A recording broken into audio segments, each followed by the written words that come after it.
हरियर डारा रे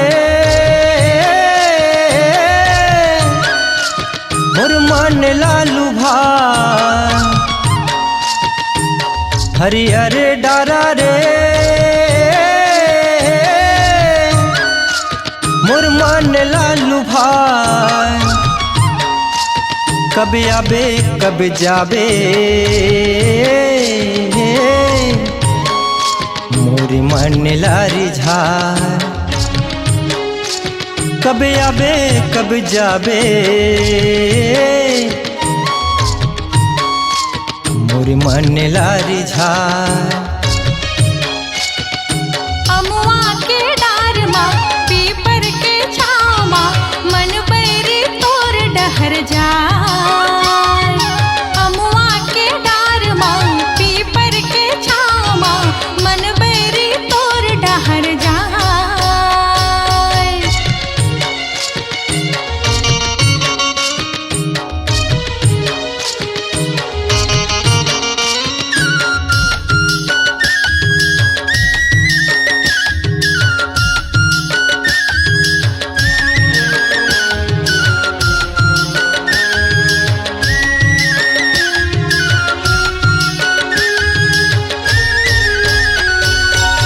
डरावो डरावो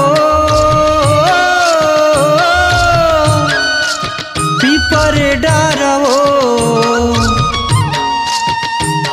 डरावो डरावो पीपर डरावो। तोला मोला रे भरम थे हमारे पारावो। तोला मोला वो भरम थे ये हमारे पारावो।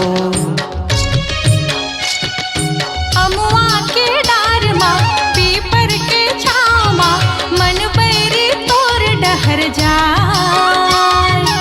अमुआ के डार मा पीपर के छामा मन बैरी तोर डहर जाय।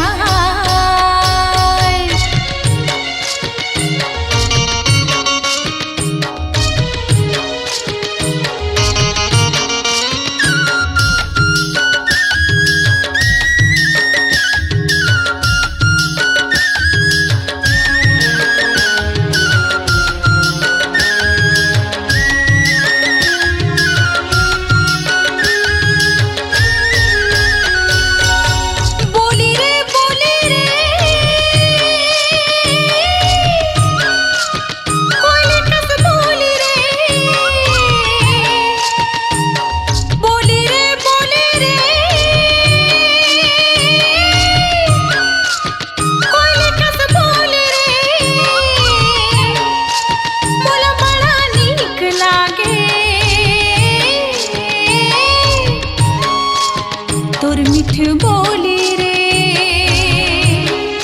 मोला बड़ा नीक लागे। तोर मिठ बोली रे अमुआ के डार मा पीपर के छामा मन बैरी तोर डहर जाय। अमुआ के डार मा पीपर के छामा मन बैरी तोर डहर जाय।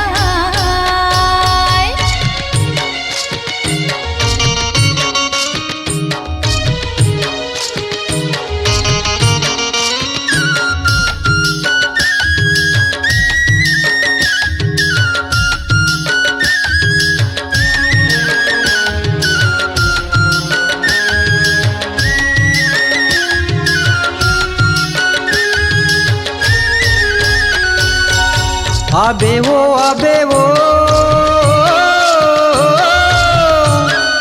ए हमारे पारावो। आबे वो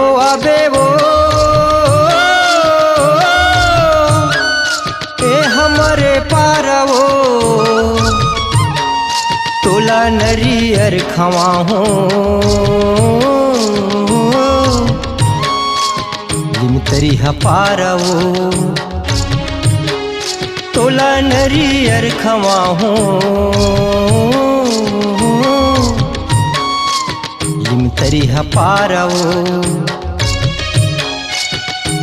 अमुआ के डार माँ पीपर के छाँव माँ मन बैरी तोर डहर जाए। अमुआ के डार माँ पीपर के छाँव माँ मन बैरी तोर डहर जाए। अमुआ के डार माँ पीपर के छाँव माँ मन बैरी तोर डहर जाए। मन बैरी तोर डहर जाए। मन बैरी तोर डहर जाए। अपनी आवाज को दीजिए एक नया मुकाम। डिजिटल रिकॉर्डिंग की दुनिया का जाना पहचाना नाम स्वरांजलि, जहां गूंजती हैं ध्वनियां अपनी माटी की सौंधी सुगंध के साथ। छत्तीसगढ़ी संगीत के विविध रंग जो पहुंचाते हैं पूरे प्रदेश में डिजिटल रिकॉर्डिंग के संग। स्वरांजलि स्टूडियो, नेमीचंद गली नंबर 2, गंजपारा, रायपुर।